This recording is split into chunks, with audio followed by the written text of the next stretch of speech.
to the Lock Shop with Nielsen and Hustler.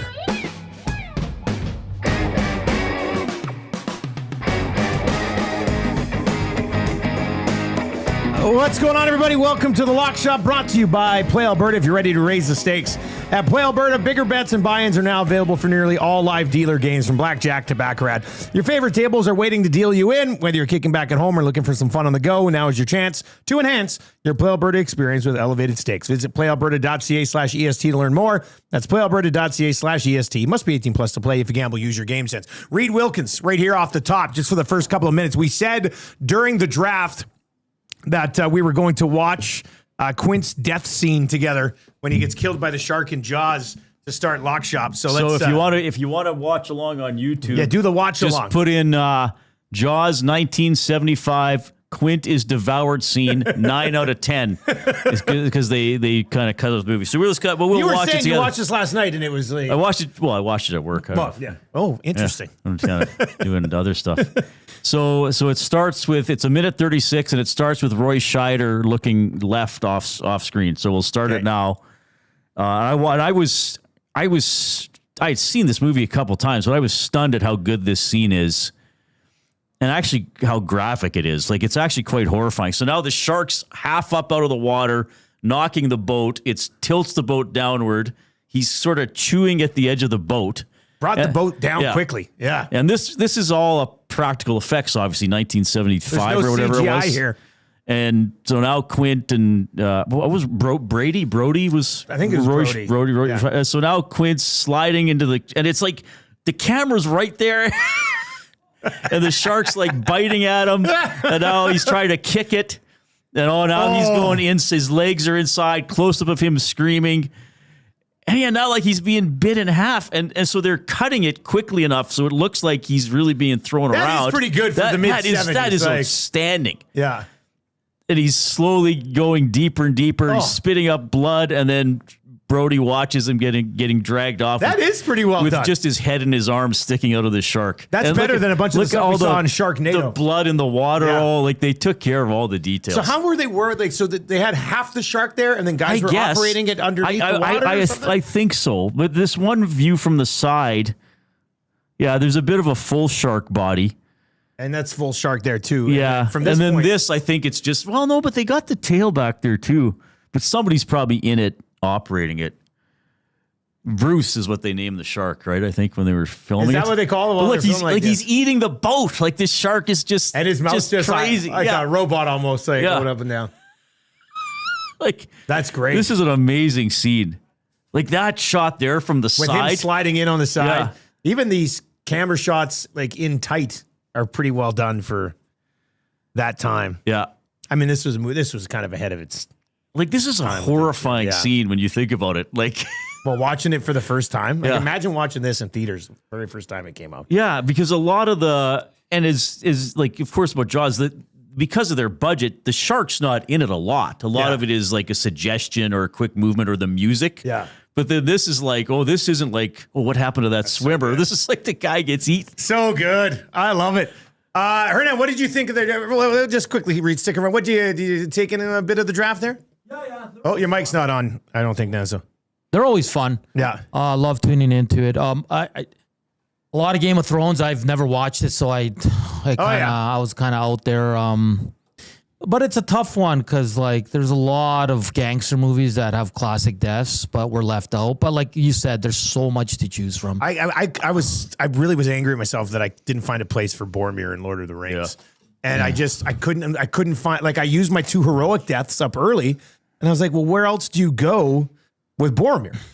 Like, was it really surprising? I don't know. Like, maybe you could have got it in there, but satisfying, it would have felt weird because you were sad to see it go. And then my saddest deaths, I was Goose and Thomas J. And I was pretty happy with that. So Goose is really good. Yeah, I don't think there's a wrong answer. I don't think there's a bad squad right now between you four because it's going to come down to preference and what you watch. Like, for example, for me, if I look at the teams and one of them has 3 Lord of the Rings reference, I'll probably go away because I don't know. Yeah. Right? So I'll probably go with what I know most and be like, oh, that's a great scene. There's 2 epic ones, Bravehearts. I don't know who took Braveheart, but Benny got William Braveheart. Wallace. Yeah. And the quote. I had that one up high. Yeah. that one's like absolute classic. There's I've never seen Braveheart. If Are you Oh, it's serious? good. Yeah, it's good. Yeah. It's 2 VHS. Yeah. Goose is a great pick. I mean, I still cry when That's still sad. he dies. Yeah. I do like the new Top Gun more, but the Goose scene in the original Top Gun is really well done. Same with Star Wars. I'm not I haven't watched a lot of Star Wars. I have to say, I mean, From Star Wars, I was surprised that couldn't- Vader went where he went. What are you seriously though? Because he's such a big name, right? In the movie. But even how heroic was that? Like, I don't know. Yeah, I guess. I don't know. I was a little surprised. I did not have Vader in my heroic No, I category. didn't have him anywhere. And Actually, he went 4 or 5 swings. So I was a little surprised by that. But I think it's going to be close. I don't know if anybody's going to be under 18%. No, yeah, like I said, I think this is going to be so incredibly even. And again, it's going to come down to, I think, which list you've seen the most movies from that list. Yeah. And I think that's how it's going to go here. Because a lot of people are not Star Wars or Game of Thrones. A lot of people don't watch gangster flicks. A lot of people don't watch, Yeah. you know what I mean? Probably want to try to touch a lot of the different areas. Yeah. Yeah. I think, if you're going to have success. Because what was the first pick? Iron Man? Iron Man, and then and then I took Terminator 2, Terminator which I 2. think most people would know. I watched that scene last Even night. if when you he was don't. being lowered down and thing. Then I took Bruce Willis and Armageddon. There's one more. I mean, chip. that's a classic. Too. I thought Eric might take that one first overall. I was a little happy Yeah. it was sitting there at 3, but See, I was thinking, because I know how big the Lion. Like, I was already an adult when the Lion King came out, so Yeah. it doesn't resonate for me. But was it Mufasa? Mufasa was a clear I cut thought number that one. might go number in one. That's why I took it so high in the animated category. That was a good one. That was a good Mufasa's one. must. Yeah. But I mean, for fun, I had a bunch of stuff written down for funniest death. Yeah. But I went with, I hope, 2 pretty mainstream images: the shooting the ninja and the gremlin exploding. The shooting the ninja was very good. I put that on the list last night. I mean, I thought it was hilarious in the movie Get Out when the guy used the taxidermed head with the antlers to stab the other guy. But just how many people will remember that? I've never even saw Get Out. Bill Murray in Zombieland. I saw him on a lot of lists. Any regrets? Yeah. Garfield, maybe. And then he dies. Jay brought up the parakeet Petey in Dumb and Dumber. Oh, yeah. It's decapitated, and then he animal death. tapes it on and together. sells it to a blind kid. That's a good like, just one. the whole That's a great scenario. one. You know what? I'm surprised I didn't think of that last night, because you know who I did have on the list here? Was Joe in Dumb and Dumber. When they give him the pills, and pills are good. yeah. And then he dies. Oh, geez. And yeah, I had that one deep down on the funniest deaths list. Check, but- please. Yeah, exactly. What was I going to say?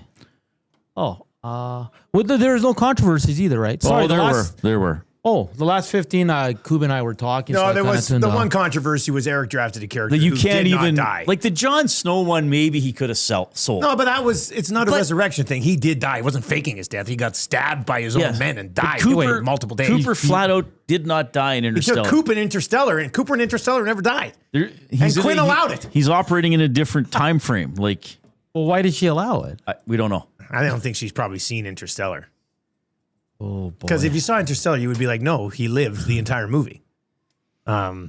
So Your Rose pick was interesting. I don't know how people are going to react to I that hated one. Rose. Yeah, that was very Rose and personal, Titanic. though. Yeah, Rose and Titanic. She should have died too. I mean, Jeez. yeah. I mean, she eventually did, but Yeah, but not on the ship. no, I know. I don't know. I thought she was very annoying. She's one of my least favorite characters ever. Who took, did anyone take Jack? Yeah, he's got Jack. That was a high pick for me. Yeah. That's a good pick. Yeah. Jack and Titanic. And I think Saddest going Death Jack is and very Titanic pick. was the right way to do it too. Yeah. Not just Leo and Titanic. Yeah, I'm pretty happy with my top of my list.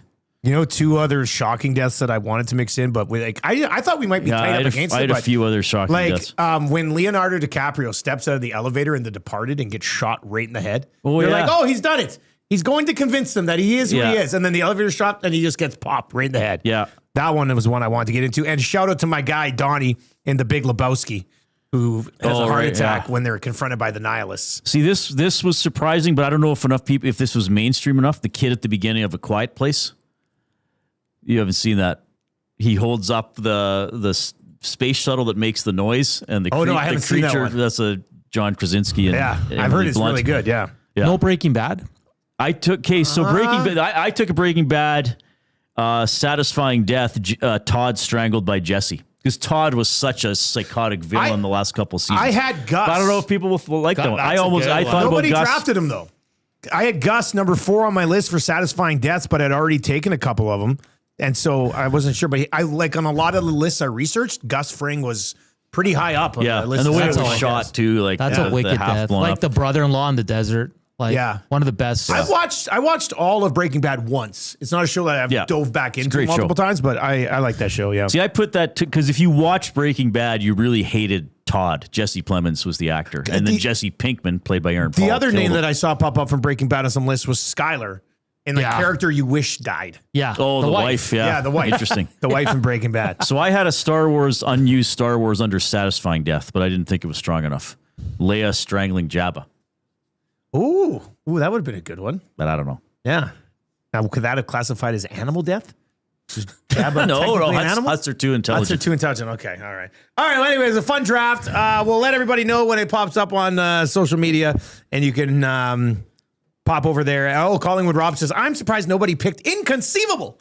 In funny, it's... a buddy texted me to use that. Vizini from Princess Bride, right? That's a classic. I watched that last night, actually. That was funny. Ha-ha! You would have thought that I would switch the cups. That was pretty funny as well. Anyway, it was a fun draft. We'll see where it goes. The vote will be available on our Edmonton Sports Talk Twitter page and on our Edmonton Sports Talk Instagram account as well, and it'll be up a little bit later on. All right, 780-218-9999 is where you can chime in today. And we'll try to sort through a few of those texts as well. Troll says, Dusty, have you seen the video of the guys from the Rewatchables ripping Rose from Titanic? It's so good. I have not seen that, but it does sound like something that I would like to get my eyes on. Hernan, you're with me on Oil Stream today? Am I? I think so. Oh, wow. Maddie told me yesterday that it's you and me on Oil Stream today. Unbelievable. Yeah. I had no idea. You looking forward to it? Yeah. Me too. Let's figure out some stuff to dive into. Yeah, sure. All right. And then we got the Lock Shop, obviously brought to you by Play Alberta. We're going to dive into some of the CFL lines, which there's been some pretty big movement on since yesterday. We're going to preview the NFC North. And then we got some golf picks today as well. Let's bring in a former draft champion, actually. Huss is not an EST draft champion, but a Nielsen Show draft champion from the TSN 1260 days. Huss, you were a Christmas movie champion, weren't you? It's the greatest upset in the history of EST Nielsen Show drafts. A guy that does not watch movies winning a movie draft. The amount of research that went into that one. So I had to basically just retire with a victory, finally getting one because it was what did you guys just do? We did an on-scene, like a movie TV death draft, basically, is what we did.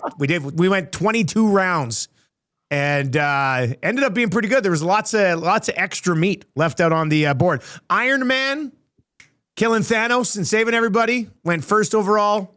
The T-800 and Terminator 2 sacrificing himself down into the lava, number 2. And then I took Bruce Willis and Armageddon third. And then I think Darth Vader went fourth. So, yeah, it was a lot of fun, though. It's amazing. Haven't seen any of those movies and probably haven't been to one in well over a decade. You haven't been to a movie in over a decade? No. Oh, that's incredible.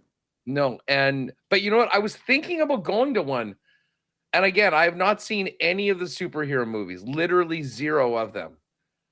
But everyone is so horny for this new Spider-Man movie. I might actually go check it out. And I want to see the new technology in these theaters. I've heard about the big chairs and everything like that. Oh, you would love the new technology in theaters, man. It's extremely comfortable. It's all like since you went to the last movie, when you went to your last movie, could you even select your own seat? I don't think so. Yeah. And now you can select your own seat. So you can pick where you want to sit. And it's awesome. Wow. How much does it cost to go to a movie now? I mean, I'll say this, it varies depending on the type of theater you're going to and stuff. Okay. I was looking, it's probably like somewhere between, I don't know, like what do we say? $16 and $30, depending on where you want to go for a seat. Wow. Yeah. There's a $30 movie ticket. I think there is for some of the high end stuff. I could be wrong. Somebody will correct us if I am wrong. But I'm pretty sure that you can get pretty expensive. Like there's some now where you can sit in your seat and it like shakes and moves with the movie and stuff. Come on. Oh yeah, man. Yeah, but there's a VIP theater here in town where you go and it's like you're basically sitting in a love seat, and you can have dinner while you're watching the movie, and and you can drink. It's a riot, buddy. Hey, you mentioned love and the love seat. Can I just quickly interject this business? Have you seen this clip that has just surfaced from Chargers training camp? I have not. I have not seen it. I do not know what you're talking about.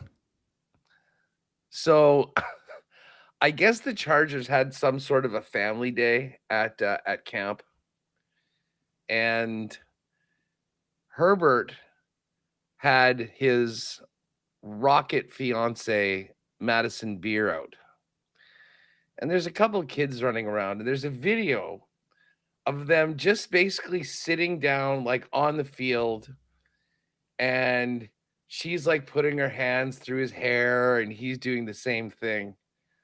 Like, he couldn't look more just gaga in love. And I have seen some people going, we can cross the Chargers off the list right now.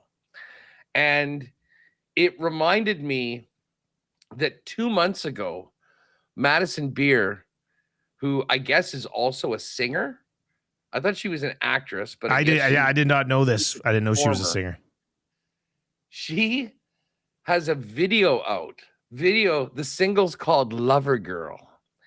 And the entire video is just her like frolicking on the beach, hugging, kissing Justin Herbert.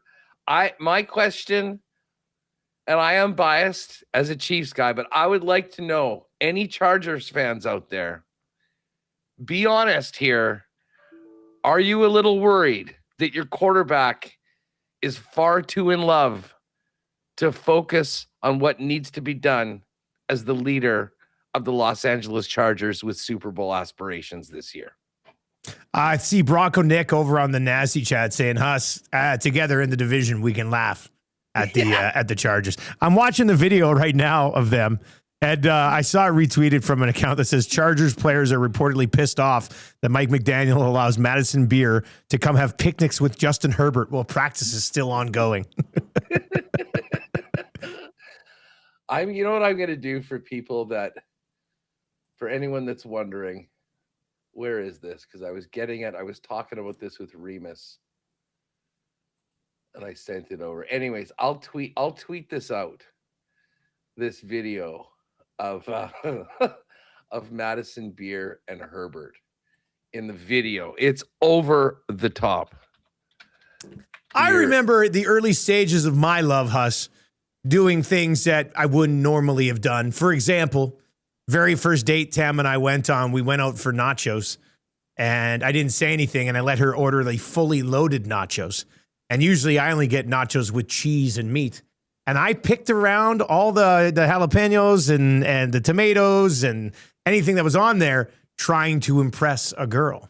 Right? So it's pretty much the same thing. Impressive? You would have looked like a complete psycho. I'm just saying, you do weird things when you're courting someone, you know? Like, yeah. I have not had a vegetable on nachos since we got engaged. I'll say this, before we got engaged, I was drinking skim milk to try to be like, look at this, I'm a skim milk guy now. The moment I put a ring on her finger, I was back to 1% like the next morning. I was like, okay, it's done. We're getting married. I'm a 1% milk guy, please. You know what? The whole thing is that there's a very fine line between trying to be the best of yourself and just basically being so full of shit that you then have to like live the lie for as long as you're with this person. I mean, we've seen it turn very badly. But then again, sometimes, you can sort of get into some new, probably better, healthier habits, and it ends up being a good thing.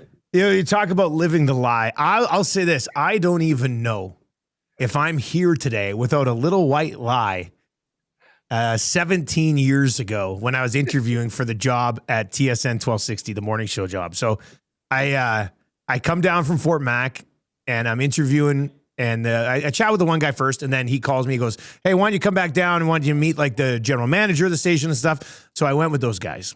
And I had heard from somebody else there that they were both huge Riders fans.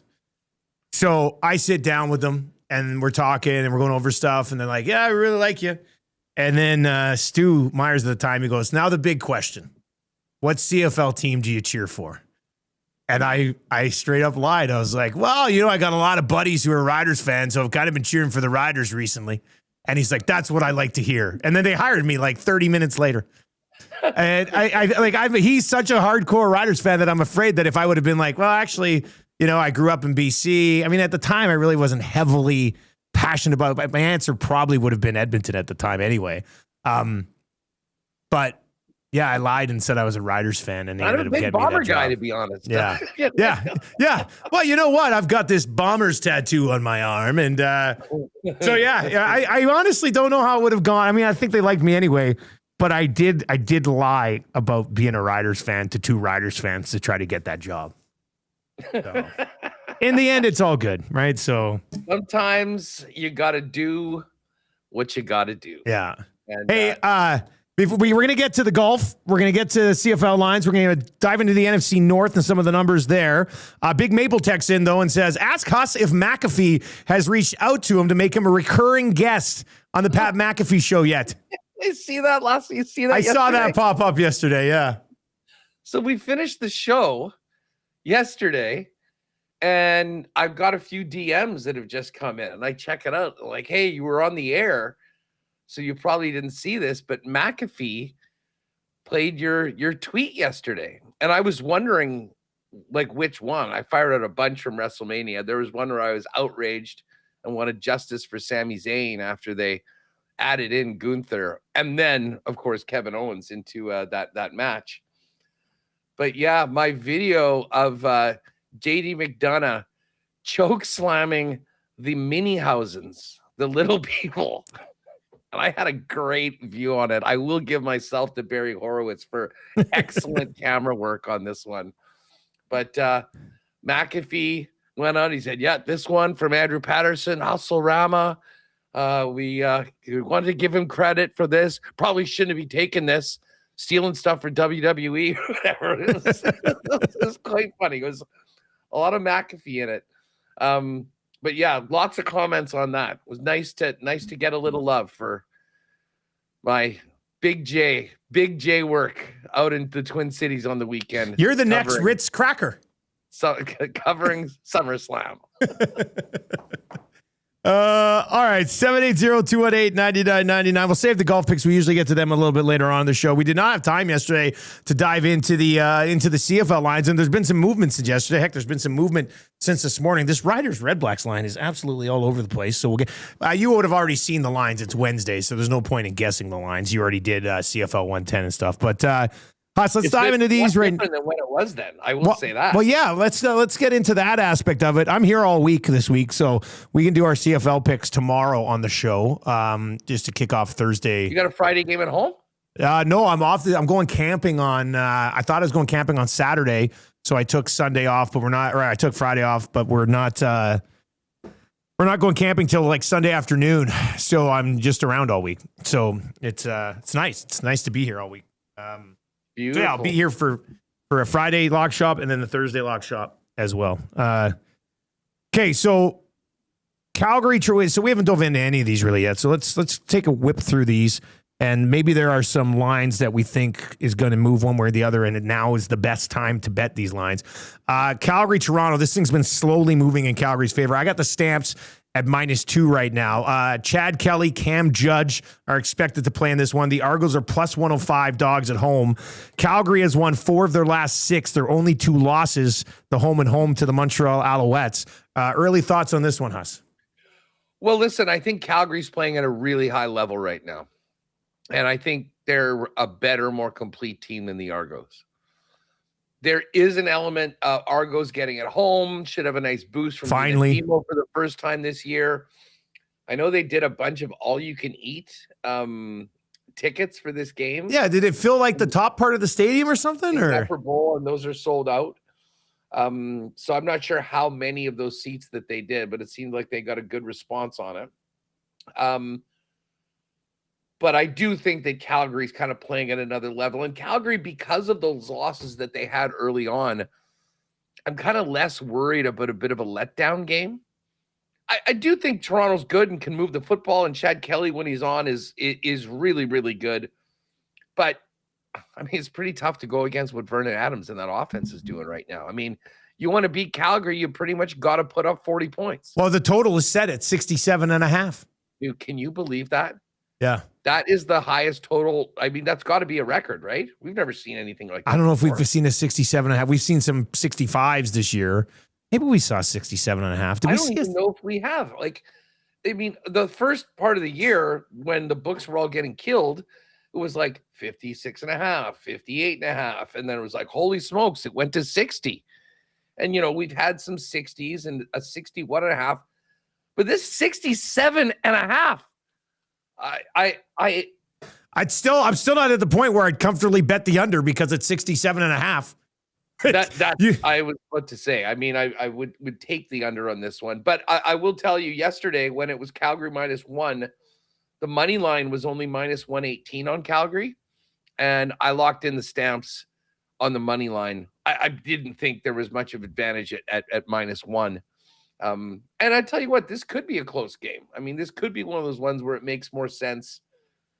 I mean, right now it's the -1.5 is -1, or what would you say the money line was? The money line is +105 Toronto, -139 Calgary.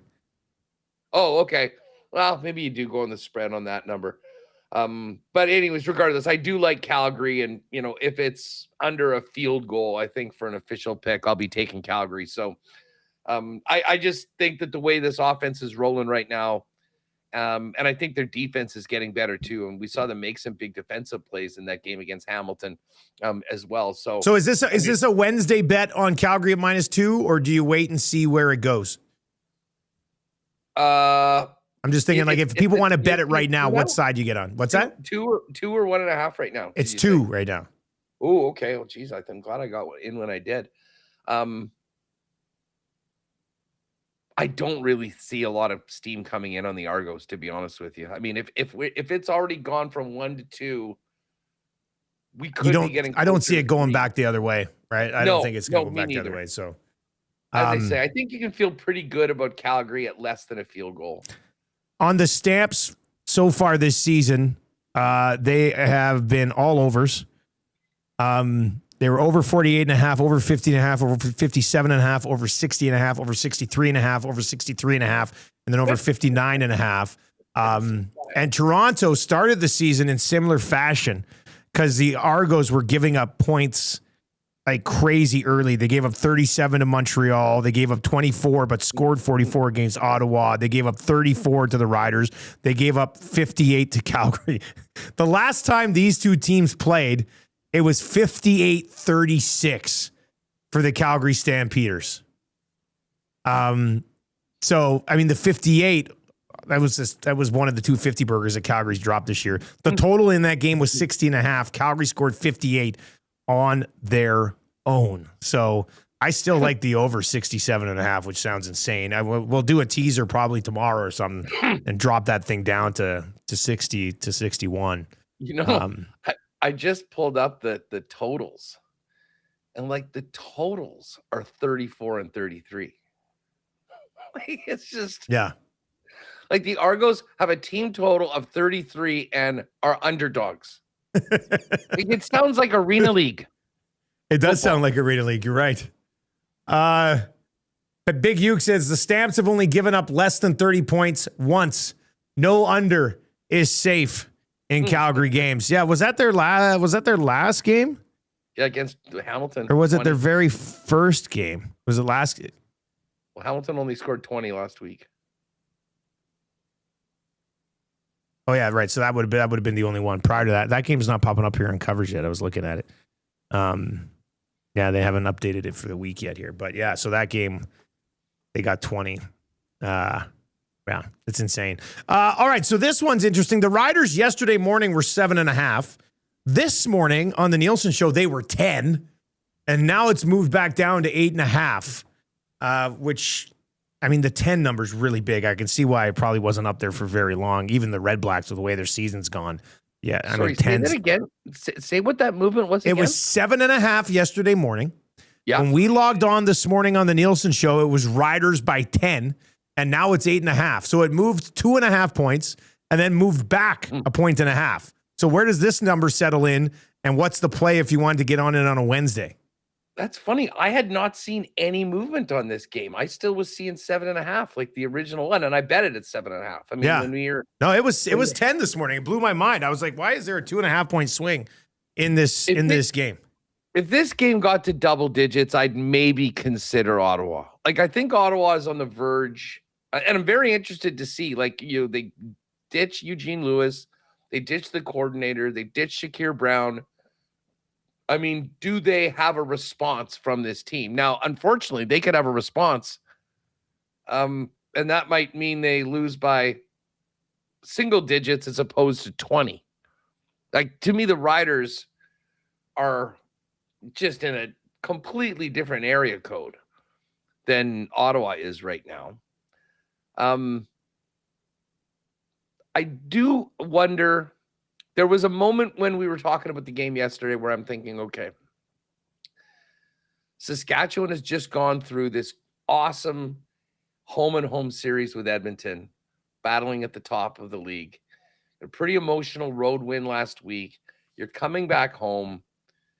If there was a time that, maybe there could be a bit of a letdown, this might be that spot against a winless team that everyone expects you to roll over. But they were without a few key guys on the defensive side of the football that I think they're going to get back. And it's a huge, huge game. I mean, like, if they take care of business and Montreal wins as a favorite against Edmonton, Saskatchewan will be back in first place. And despite being defending champs, I still think this team feels that they have something to prove. I mean, they're reminding everybody weekly that, hey, like, listen, I know Edmonton's been great and Montreal's really good, but we're still the team to beat. So at 7.5 or even 8.5, I think I still take the Riders. And I understand why, if it got to double digits, there were some people on the other side, because I don't think Ottawa is as terrible maybe as that 0-7 or 0-8 record shows. But they are a mess. There's no doubt about it. And the schedule's not kind to them looking for that first win. They're going to have to hope to get it from the lowly Bombers the next week when they come to Princess Auto Stadium. Injury report from yesterday on the Riders. Tavon Campbell did not practice. That was an upper body injury, a forearm. Emelis did not practice. And Schaefer Baker also did not practice. So there's a couple of big pieces offensively there to monitor. I mean, if Emelis and Schaefer Baker can't go, Ottawa plus 8.5, I could maybe be convinced, but maybe. The other thing is, I think the Sask defense knows a thing or two about Jake Mayer. He was there last year. They'd be pretty familiar with him, I think. Yeah. And you've also got a team that cannot do anything in short yardage and a team that never misses in short yardage, and that could be worth 7 to 10 points just on its own. Tommy Stevens. What's the over-under on Tommy Stevens touchdowns for next week? Yeah, well, he's got 8 now, midway through the season. So he's a freak. All right, the Elks, it was 4.5 yesterday. It's 5 now. The Elks, first place in the West, plus 5 point underdogs rolling into Montreal. Do you think this thing moves any further, or does this settle in right around 5, maybe even go back to 4.5? Wow, he's got some wild line movements. I had not seen that. I mean, I bet Montreal yesterday at 3.5. I saw 4 this morning. I mean, once we start getting to 5 and closer to a touchdown, I mean, I think I almost lean Elks. I mean, these two teams played really, really close. The 3.5 was tough for me to get to Montreal, because I think I could absolutely see this game being a field goal game. Yeah. The thing with Montreal is that they have been rolling through some pretty bad teams. I think they know that this will be a big challenge. And also, I mean, who gave them their one loss this year? It was Edmonton. So for a lot of those reasons, and obviously Davis Alexander, Philpott, Ice, I mean, they are just so complete. I give them the benefit of the doubt at 3.5. 4 was even tougher. 5, man. Like once we get to 5, the 5 is sort of it's very rarely a 5. Yeah. You know, it's 4.5 to 5.5 is that sort of zone. And with the scoring now a little bit more like the NFL, it's maybe less significant. But if this thing goes up any higher, it's going to be really hard not to bet the Elks.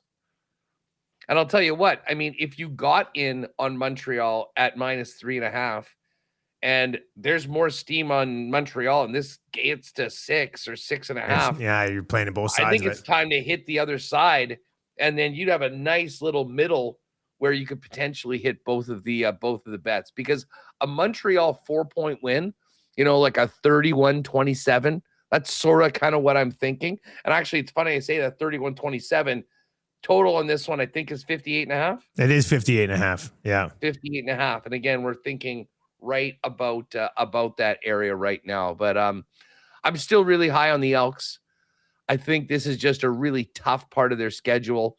And let's face it. I mean, they're going on the road to play arguably the best team in the league. Not an easy spot. If the Elks could win this game, I mean, the money line. Money line's plus 170. Like, you know, that could be a big win for some people on this, but I think I'm still right now riding with Davis Alexander and a bit of a revenge game. I mean, I think if Montreal had won the first game by 10 or something like that, I think I'd have a lot more time for Edmonton to cover the spread and maybe win this game. But I'm going to go with Montreal on this one. All right, and then we got Nathan Rourke taking first-team reps for the BC Lions. This was 5 yesterday. It's sitting at 7 now. The Ticats obviously still trying to figure out what the heck's going on at quarterback. They've got a defense that can cause some issues, but Nathan Rourke's going to be wanting to take care of business early here and get BC back into this fight. So it's sitting right at a touchdown. Sitting right at 7 right now. Totals at 56.5. What's the lean on this one? Well, this is a real tough one for me. I saw it yesterday at 5, and I thought that was a Rourke is playing line. I said that yesterday morning on our show when I looked. I said, "Oh, it's at 5. That must mean that's Rourke's playing." Yeah, I said the exact same thing. We heard that Rourke was leading the first team offense, and immediately jumped 2 points. I think I ride with BC on this, but it's less of a confident pick in BC and more of a fade of Hamilton. Although I guess we're going to find out. I mean, Frost might get the start. Was there any news on was Hamilton off yesterday? Let me just see here. CFL's got, if you're curious for fantasy or anything, CFL does have all their injury reports. Tuesday, let's see. No, I guess they're all healthy. I don't know who. I don't know. Yeah, I'm just thinking about who would be. What's the guy's name again? Harrison Frost. I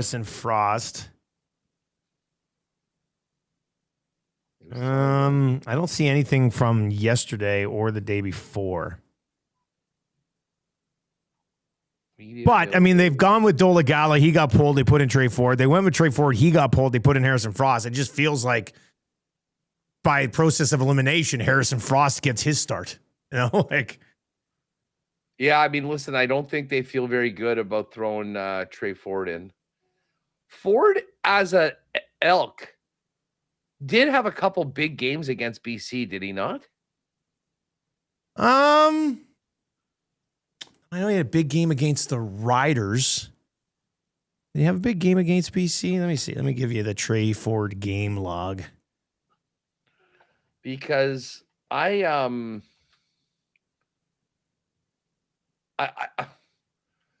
even if Harrison Frost comes in, like, put it this way, I think I like BC in this game, and even at a touchdown, I think they'll be incredibly energized with Nathan Rourke coming back. They're back at home on the fast track inside the dome. They absolutely have to be pedal to the metal right now to get back into it. And listen, they have all the momentum from a third string rookie coming in and doing what he did in Winnipeg last week, and that running game, finding a way to win. So to be honest, I'm buying stock in the BC Lions right now. I do think their defense has been better. And I mean, they were losing games earlier in the year when Nathan Rourke was going for 450, 500 yards. If they have any sort of an offensive performance like that, like what Rourke had been doing early on, I don't think that Hamilton with their quarterback situation is going to be able to keep up. I mean, I think that's basically what it comes down to. Probably my least confident now, although with this line movement now with the Ottawa Saskatchewan game, that one's getting a little iffier. Like I was touch and go on laying the 7.5 originally. Now that we're talking about 8.5 or 9 on the Riders, that becomes tougher. And I would have loved BC at under a touchdown, but I have a hard time making the argument that people should expect big things from the Hamilton Tiger Cats going in. Although BC's a weird team. I mean, it's not like they've proven that they're going out and finding ways to win every week. They did it last week, but that was without Nathan Rourke. But I do think BC is on the come up right now. I expect them to win. And as they say, not a lot of faith right now in the Ticats. See a CFL fantasy question rolling in over on the Nasty Chat. Says you have to start 3 of these players: Hatcher, Coxie, Lawler, and Mack. Who should I start? It's interesting. Coxie. Yeah. You say definitely Coxie? Yeah. He hasn't had a great fantasy year, though. Like, Mackay Polk has had better numbers than Coxie so far. But, I mean, I agree. They're going to be slinging it. In this game against Calgary? Like, I mean. So probably Coxie. I know Lawler has been hurt by the quarterback situation, but he does have touchdowns in 3 straight games. And I think he did get the touchdown. It was from Frost when he was in last week. And then you got pretty tough to bench. Mack and Hatcher. That's a strong group. Mack has been very good with and Hatcher. Yeah. Can you trade me a receiver, please? This is I honestly don't know. I mean, you've got Big Dog says, I am in your league, Dusty. I'm Justin of Belgonia. Thanks for the help. I didn't know that was I think Hatcher's. I would say this. Let me know if you're interested in moving one of them. That is a heck of a. You got Mack going back into Montreal, so like a bit of a revenge game for Austin Mack going into Montreal. And he's awesome. Rourke is going to want to get Hatcher McInnes going immediately. You know, I might sit Kenny Lawler. I might sit Kenny Lawler in that one. Which is trade him now. Which sounds crazy, but I think I might sit Kenny Lawler. Yeah. All right, Huss. Let's if we don't get to this NFC North betting preview today, we can easily do that tomorrow. I do want to get to the golf picks today, though. We got to get that. So let's slide over, put together a little top 20 parlay, give people some outrights for the action this weekend at the Wyndham Championship. Close last week, very close last week. In fact, our top 20 got screwed by Koivu, who still, I mean, I think he's been subpar 13 rounds in a row, and he was every round last week, but it wasn't enough to find his way into the top 20. Finished 31st at the Rocket Classic. 4 holes left. Yeah. Yeah, because you texted me midway through the day. Wasn't he on 15? And you're like, probably a birdie coming home here. That would have made me feel better, but he was at -10. Unfortunately, he bogeyed 16 and then I think was chasing it on 18 and bogeyed as well. If he'd stayed at 10, I believe he would have been exactly T20 and it would have cashed for us. So that was tough. And I had Xander, who was brilliant, but Thorbjornsen, it's these young guys. This is young guys season. You know, we had Tom Kim win, and now Tom Kim's a little bit more experienced, but Koivu winning in his 3rd start, Michael Thorbjornsen, another really young player. So, I mean, if there are, you look down the list of some guys that haven't had their first win, they've been kicking around this year. Man, maybe I'll have to jump up. Maybe I'll have to go back to my guy Johnny Kiefer for a little bit. When he's, I saw Kiefer on the board last week, and I was like, "That's this guy, Johnny Kiefer." Who are you on this week? What do you like? Well, at the top of the board, Cam Young at 8-1. Look at Koivu plus 1550. I'm seeing right now. Those are the only 2 guys that are under 20-1. I'm seeing. I got Hideki at 1925 and Koivu's plus 1620 at PA. But 16-20. Okay, that's nice. There's always been some movement here. I have bet Tom Kim. He's in. What number? What do you have on Kim there? 30. He's at 30. Even better. 30-1 for Tom Kim. Count me in on him. And we were on Decky last week. I'm back on Decky this week. Okay, I am. I mean, I think we got to put him in the thing as well. What's the number on Decky? 1925. 1925. And what is it? He's got back-to-back top 10s, and he's been in the top 20 at this event 4 times.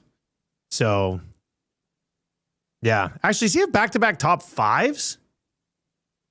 I think he's got back-to-back top 5s. He got into the top? Yeah, because he had a 2 weeks ago at the 3M. Yeah, he's T3 and T5 in his last two outings. He birdied up. So he's been very, very good. Well, he's his last 4 events, T14, T14, T3, T5. Like Hideki's all around it. He hasn't won yet this year. So yeah, I like him again this week for sure. Definitely into the top 20. Couple other guys that have been playing well. I'm going to put a little sprinkle on Kiefer just on this narrative of these young players jumping up and making it happen. Looking to see. And you know what? I'll probably do the same thing with Luke Clanton. I saw a 125 out there on him. And again, those are just small bets, darts. But if we want some real long shots, because a lot of times this is the other time. The other guy that's been playing incredibly well. Oh, came back. All right. Sorry, Huss. We lost you for a second. We were frozen. No problem. We're back. I don't know what happened. There was a weird hiccup in the internet all throughout the building. Okay. What were you saying? Who's the other guy you were looking up? That's when we lost you. I lost you. Up and just making sure the Rocket Classic. Yes, it was Rasmus Højgaard. And Rasmus was brilliant last week. He had a 61 in round 3 and followed up with a pretty solid 68 in that round. I saw an 80 on him out there. So I'm going to put a little sprinkle on Højgaard at 80, Kiefer at 100, Clanton at 125. Those are the bombs. And then Hideki and Tom Kim at the top of the board. All right. I'm on Hideki at the top of the board. I'm going to run it back with Koivu again as well. So 2 pretty heavy guys up at the top. And then JT Poston at 60. He's at 60. He won here back in 2022. It was his first win on the tour. And then he's followed up with a T17 and 2 other top 25s. Couple months away from his win at Memorial. So this is current form combined with course success in the past at 60-1. So I'm on JT Poston there as well. What do we do for a top 20? We both like Hideki. You're in on Tom Kim. Who else do we throw in here? Oh, let's see here, because I know we went a little further down the board. Well, do we want to just go Koivu again? Just to put Koivu in again? Yeah. He's right there. So yeah, Tom Kim, Hideki, and Koivu. Where do you come out for anybody who's asking about, I get it, it's not a strong field, but the number on Cam Young at plus 830 is too short, or like that's, yeah. I mean, for me, it's really hard to get me to wrap my head around an outright bet in a full field on a guy under 10-1. But man, he is so good. Like if he, ran away with this thing by 3 or 4 strokes, I mean, it would not be a shock to me. But as they say, the focus, I think, on a lot of these guys is more, coming up. We're back. I don't know what's going on. It kicked in and out twice. It's like we're at the old office again. It's ridiculous. Very weird. But I was just saying, here's something to note that maybe we should have just hit on first. So Koivu's the last man in. You got to be in the top 70 in the FedEx to make it happen. So I do like having Koivu in. He'll definitely want a good spot. The guys at the bottom of the list, Point Gator, Ricky Castillo, Matty Schmid, Jordan Smith, Stephen Fisk. Here are the guys that need Johnny Kiefer, he's 74th. He needs he needs a big round. Keegan Bradley, 72. Putnam, so he needs a 2-way T38. Johnny Kiefer needs solo 15th. Jason Day needs to be T12. Just going down this list, if there's anyone else that Jackson Suber, who's been playing well. Wow. I didn't see a number on Brooks. Is Brooks playing here? I didn't see a number on Brooks. Oh, Brooks, 50-1. He needs to be 4th or better. He needs to be 4th or better to make the playoffs. So there are so maybe you want to jump on a T5 for Brooks and try to push that up there. Yeah. Wondering it. And then once you get down, into these other, like Tony Finau needs T3, Bezaden Hoot. If you want to really dive into this, there's a good piece at PGAtour.com, which basically runs down the entire list of the players and what they need to do to get in to the top 70. And you could also just take a look at the guys towards the bottom that, also need a good result to not get caught. It's coming up on WST, Huss. Well, this is going to be fun. We have got Uffe Boden from Sweden. Yeah. He's going to come in. We're going to dive in, get a Viggo little Bjork. Viggo Bjork talk. Absolutely. The people are demanding it. We're also going to get ready for the Sea Bears playoff game coming up on Thursday night. More, do you hear about this business with Teddy Allen? We were talking about, you told me about it yesterday. Yeah. More information coming to light on the streets. Not a good situation. Frankly, not something to really joke about. It sounded like a pretty serious assault. But Alex Campbell from the Sea Bears is going to come on. Gold Eyes have won 10 in a row. So we're going to talk to the manager, Logan Watkins. And if we have time, Mike Sando from The Athletic just recorded a great piece. His QB tiers article is out. You know who's number one. Still on top, 15. We had Sando on this morning. Entire list. Yeah, he knows was what great. he's talking about. What can I tell him? Yeah, I know. All right, get out of here. Go talk about Patrick Mahomes. We'll talk to you tomorrow, buddy. Later, buddy. There you go. That is us from 7-Eleven in Winnipeg. All right, I sent the top 20 for the PGA Tour over. Tom Kim, Hideki, and Koivu all to finish top 20. Very close, and that was Koivu who cost us last week. We were on Hideki and Xander. This week we're throwing Tom Kim in there with Hideki as well. And like I said, Hideki, JT Poston would be an outright for me as well. And then Jackson Koivu at plus 1620. Hideki's 1925. And Poston's 60-1. We've got the oil stream coming up next. Make sure you stick around for that. If you're watching on YouTube, turn on autoplay. That'll take us right over. And myself and Hernan Salas, we're going to dive into a few Oilers topics. That is on the way. Thank you very much for joining us on Lock Shop. Best of luck with whatever you're riding on tonight. We'll talk to you tomorrow.